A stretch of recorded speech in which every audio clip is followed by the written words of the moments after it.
Tim të kryetarit të Lidhjes Demokratike Lumir Abdigjiku, i cili ka reaguar pas publikimit të disa mesazheve në grupe të partisë në platforma online WhatsApp e Viber, ku flitet nga kandidatët për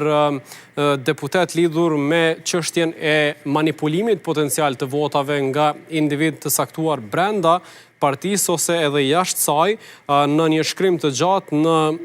platformën e tij në llogarinë e tij në Facebook, thuhet që sulmet e sinkronizuara ndaj LDK-s nisura që nga përfundimi i zgjedhjeve nuk janë as të rastësishme e as të paqëllimshme, ato rikulmuan edhe sonte e në sinkron. Ja sulme që për target pushtyme kanë merrni me vend partinë e vendit të tretë dhe shton këtu nesërish për catën herë nga vendi i tretë. Jemi fajtorët kryesor për secilën gjë në këtë vend. Në këto sulme të paramenduara e në sinkron janë bërë bashkë kundërshtarët e rinë vjetër të LDK-s dhe gjithë ata që ndjejnë se kanë humbur hapin me hapin e madh që në LDK ka ndodhur.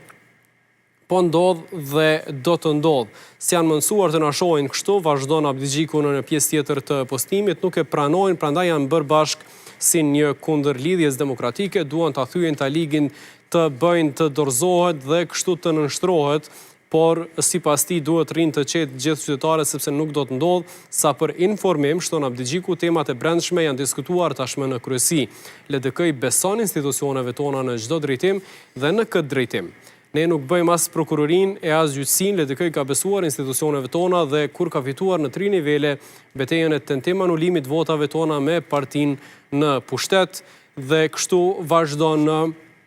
postimi Abdigjikut në përkrahje të partisë që e drejton, por duke mos folur specifikisht për mesazhet e publikuara sot në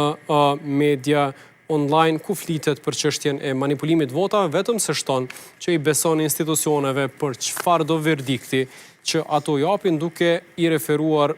po ashtu edhe PZAP-s e Gjykatës Supreme, të cilat kanë vendosur kundër ankesës së vetëvendosjes për këtë çështje.